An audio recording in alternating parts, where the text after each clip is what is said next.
Hey guys, Aardvark here, and it's time for a special treat.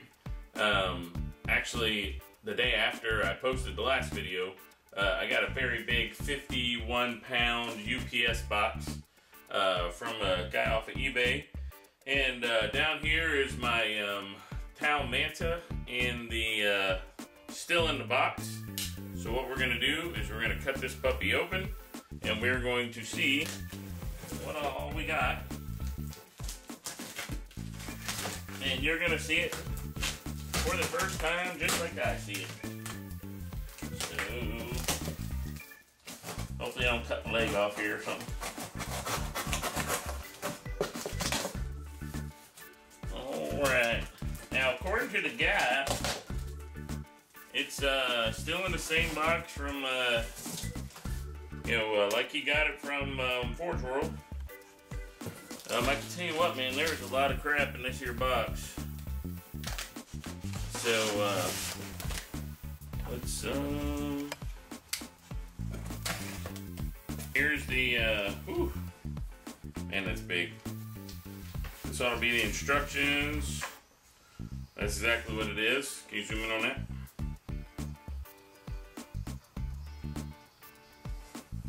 So we're going to pull the parts out and we'll see what we got. Guys, check this out. What we have here is the unboxed and put on the table Manta. What you're looking at right now is the center piece, the main body with the wings. This thing is 3 feet wide when it's all put together, made out of solid resin. So all those the wing spars you see there, total solid resin, along with the slats that go there. Actually, this crew compartment, which there's the nose piece, that crew compartment right there, it holds like 40 fire warriors, is what goes into that void in between. And then underneath there's this huge shelf that holds 4 hammerheads or 4 devilfish variants. And what I did was I just put this in here. This is a tiger shark.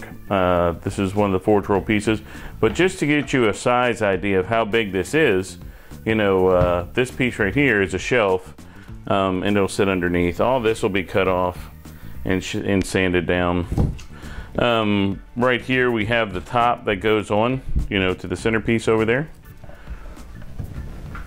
And there's just a ton of stuff. So what we're going to do is soon we'll start stripping off all the parts, off all the resin dams and all that such. And we'll be getting them ready for painting and assembly.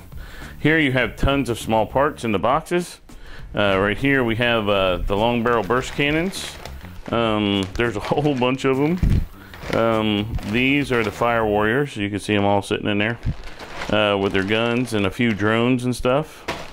Over here, these are miscellaneous parts and some Forge World crisis suit legs and such. Those are always good to have.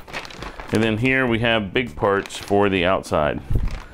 This whole box right here contains the devilfish, 8 crisis suits, and all the parts that you need to make those happen. A whole bunch of drones and such. So that's what we're going to be doing here in the next couple months. We're going to be building this here project.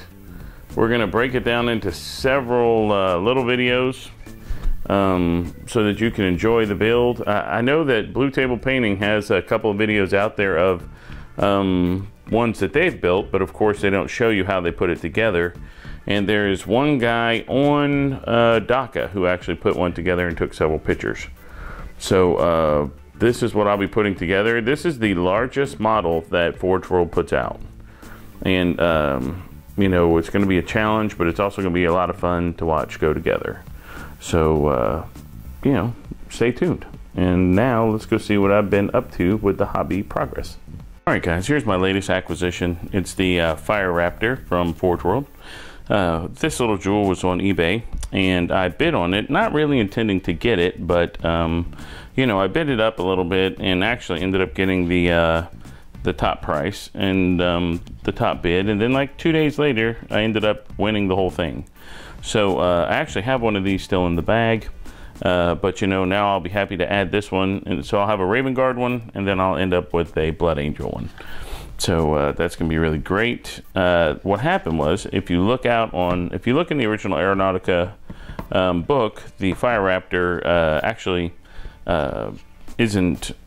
I believe it's in this one. If not, it's in one of the other Imperial Armor books, but it wasn't listed as a variant that the Blood Angels could originally take.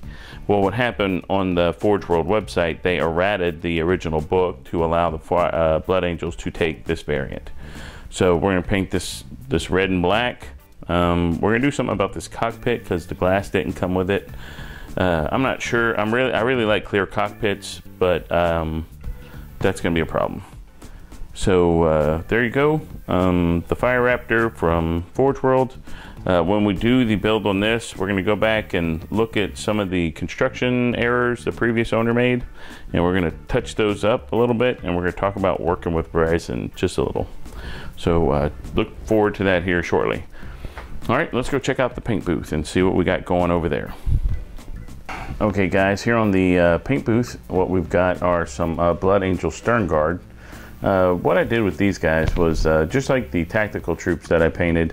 I started out with Mephiston red, and then I based them in black, and then I came in with the Zenith highlight, which means I was painting directly over the top, and I went in with the Mephiston red, and then after I was done with that, what I did was I took the blood red and came in from an extreme highlight directly over the top, spraying down, so that when you see the tops of the shoulder pads, they're just a different brighter shade of red than on the bottom. And let's see, I think on this one you can see it pretty well.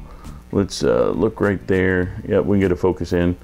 And if you can see the difference in tone, and then when you get underneath everything, you know, you still even can see a little of the black primer, but it's tinted red. So once we brush that up, it's actually going to look like shadow. You know, all these grenades and stuff will be painted different colors, and the tabard will be painted. So this is all going to look really good once we get it good and washed and get some color in there.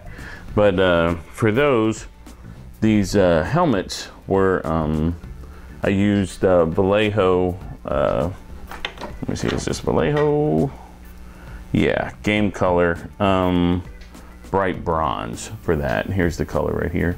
And so in the Blood Angels, their veterans helmets are gold.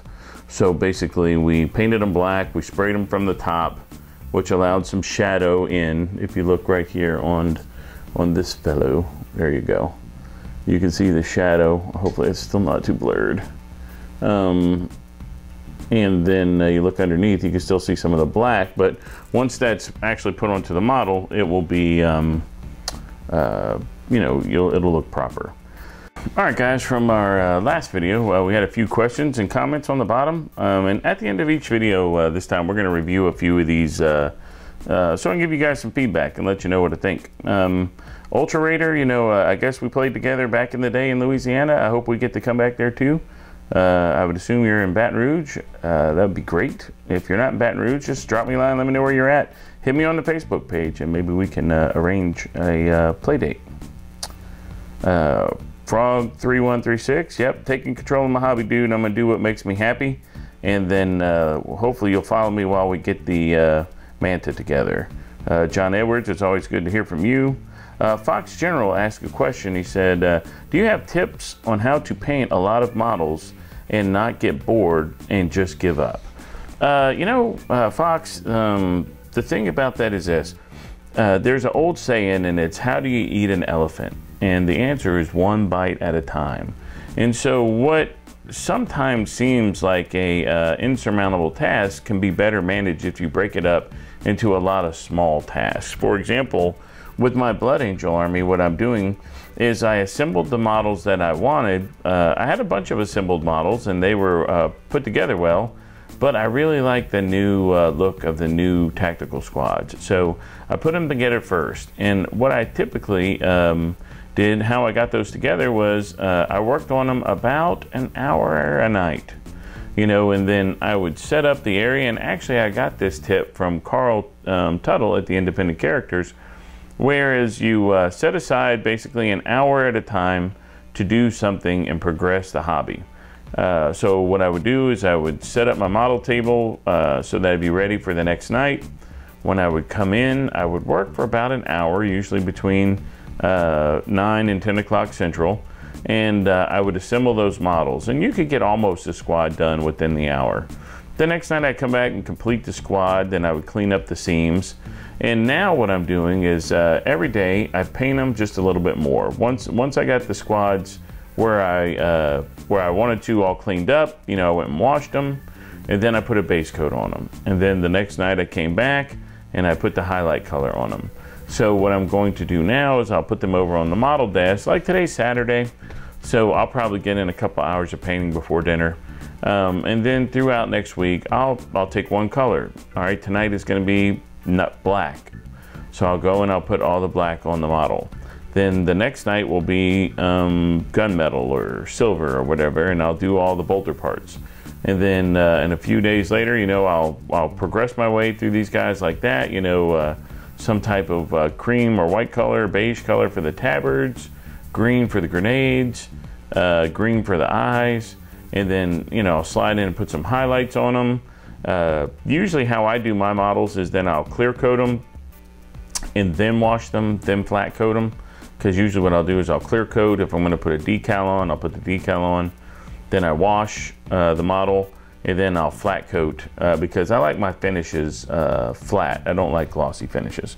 But if you take a little time and break down your hobby progress just like that, then you know what? You'll find before too long, you've moved quite a way through your project. And if you get a little bored, move on to something else that you like. You know, set your guys aside for a little bit, maybe build a tank, work on something different. But just work on it a little bit at a time, and then if you get a free day from work or for school or wherever you're at, then maybe sit down and do a power session and you know, make some progress. All right, let's see. Ope the Zone's good to see you, dude. Followed your stuff. I still follow your stuff. Keep on doing a good job. Southern Wargaming, send a shout out to those guys.